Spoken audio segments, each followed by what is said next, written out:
আজকে আমাদের স্থানাঙ্ক জ্যামিতির লেকচার নম্বর 7। আজকে আমরা আলোচনা করব সরলরেখার সমীকরণ নিয়ে। রেখার বিভিন্ন যে সমীকরণ আছে ওইগুলা নিয়ে আজকে আলোচনা করব, কিংবা ওই শীর্ষবিন্দু দেওয়া থাকলে কিভাবে আমরা সরলরেখার সমীকরণ বের করবো, ঢাল শীর্ষবিন্দু দেওয়া থাকলে বা বিভিন্ন বিষয় নিয়ে আজকে আলোচনা করবো আমরা।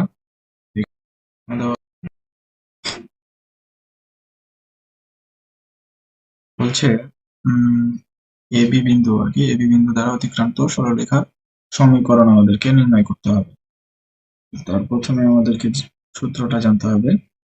যে কোনো বিন্দু যদি সাপোজ এই দুইটা হয়, যে x1 y1 আর x2 y2, এই দুইটা বিন্দুগামী সরলরেখার সমীকরণ।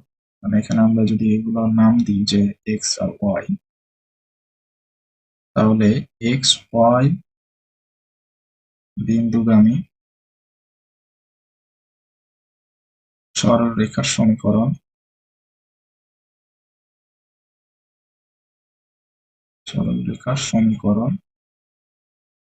এই সমীকরণটা হবে x minus x1 by x1 minus x2, আর এই পাশে y minus y1 by y1 minus y2। এই দুই বিন্দুগামী সরলরেখার সমীকরণ। আমরা এই সূত্র ব্যবহার করে এখন এ বি বিন্দুগামী সরলরেখার সমীকরণ গুলো বের করব।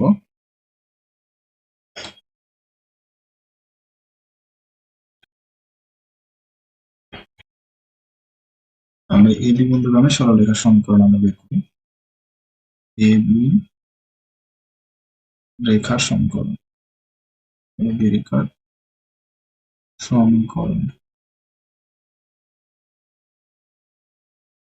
তাহলে এই রেখার সমীকরণ হবে x মাইনাস, এখানে x1 হচ্ছে 3,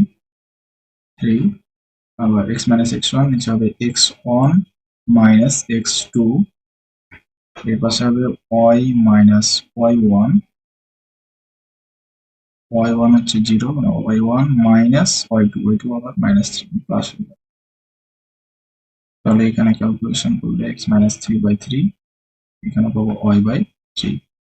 দুই পাশে যেহেতু 3 ডিভাইড আছে, চাইলে আমরা দুই পাশে 3 দ্বারা মাল্টিপ্লাই করে 3 কে ক্যান্সেল করে দিতে পারি। তাহলে থাকবে x minus 3 equal y। তার মানে হচ্ছে y কে এই পাশে যদি নিয়ে আসি তাহলে x minus y minus 3 equal 0।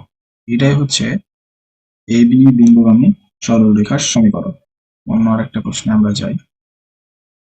এখানে বলা আছে একটি সরলরেখার সমীকরণ নির্ণয় করো যা 2 - 1 বিন্দু দিয়ে যায় এবং যার ঢাল হচ্ছে 2। তার মানে একটা বিন্দু দেওয়া আছে যে এই বিন্দু দিয়ে যায়, আর তার ঢাল m এর মান দেওয়া আছে, যেটা হচ্ছে ওই রেখাটা ঢাল হবে। এরকম একটা সরলরেখার সমীকরণ নির্ণয় করতে হবে। তো যদি একটা রেখার ঢাল দেওয়া থাকে, সাপোজ ঢাল দেওয়া আছে একটা রেখার m, এবং রেখাটা যদি x1 y1 বিন্দুগামী হয়, x1 y1 বিন্দুগামী যদি হয়, তাহলে রেখার যে সমীকরণটা হবে সেটা হচ্ছে y minus y1 equal m into x minus x1। এই সমীকরণে m, x1, y1 এগুলোর মান বসাই দিলেই আমরা x1 y1 বিন্দুগামী এবং m ঢাল বিশিষ্ট একটা রেখার সমীকরণ পেয়ে যাব। এই সূত্র ব্যবহার করে আমরা এই অঙ্কটা করব। তার মানে এখানে হচ্ছে যে 2 - 1 বিন্দুগামী ও ঢাল 2 বিশিষ্ট রেখার সমীকরণ,